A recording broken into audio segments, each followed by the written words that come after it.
Maaga nga kami nagising ngayon, pagkakita ko sa bintana namin, ay, mahamog, parang Baguio feels. Namimiss ko na talaga mag-Baguio sa totoo lang. Kaso nga lang, syempre, masyado pang bata si baby para dalhin sa Baguio. Actually, pwede naman, marami mga mommy at daddies na nagdadala ng mga babies nila sa Baguio. Kaso nga lang kasi, feeling namin, hindi pa carry ni baby, lalong-lalo na kung mag-commute kami. Nilagang itlog nga pala yung almusal ni baby ngayon. Nung 7 months siya, medyo pinapatikim na namin siya ng konting egg. Tinitignan namin kung may allergy ba siya or magkakaroon ba siya ng allergic reaction.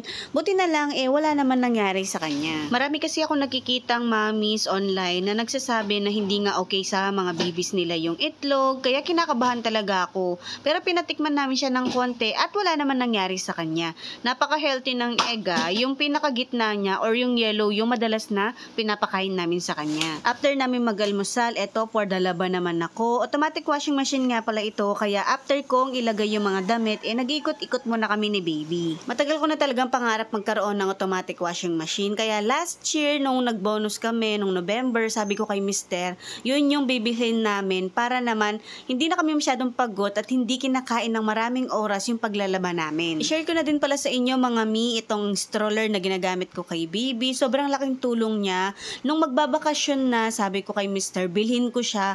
Malaking tulong siya sa akin dahil nga ako na yung mag-aalaga sa kanya at hindi ko muna papapasukin yung mag-aalaga kay baby. Binenta ko yung crib ni baby para may pambili nga akong ganito. Alam nyo naman, kapag hindi magagamit, kailangan nating i-dispose para may mabili tayong mga bagong gamit para kay baby. Hindi na talaga kinakaya ng likod ko yung pagbubuhat kay baby, kaya sabi ko, bibilhin ko talaga ito. At brown nga pala yung pinili ko para aesthetic.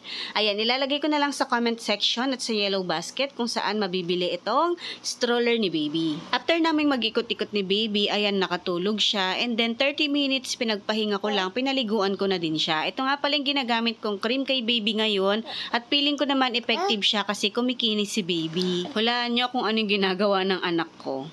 Yung kaliligo mo lang at kakapalit mo lang ng diaper pero may bigla siyang ginagawa. After ng nap ni baby, pumunta na kami agad sa birthday party ng anak ng kaibigan ko. Gusto ko kasi magkaroon ng idea kung gaano kapagod at gaano kagastos ang first birthday party. So ayun, nakakapag-decide naman na ako. Hintayin nyo na lang kung ano yung celebration or paano namin isi-celebrate ang first birthday ni baby. Barrio Fiesta nga pala yung team ng birthday party na ito. Actually, pinambili ko ng costume si baby para akma yung kanyang costume or yung susuotin niya sa party na ito, kaso nga lang hindi dumating. Ano na, nakakaloka. Nakakatuwa itong first birthday party na ito kasi may pasabit, may papukbalanga at marami pang iba na pang first birthday talaga. Gusto ko din sana ng ganito kaso yung preparation baka hindi ko kayanin.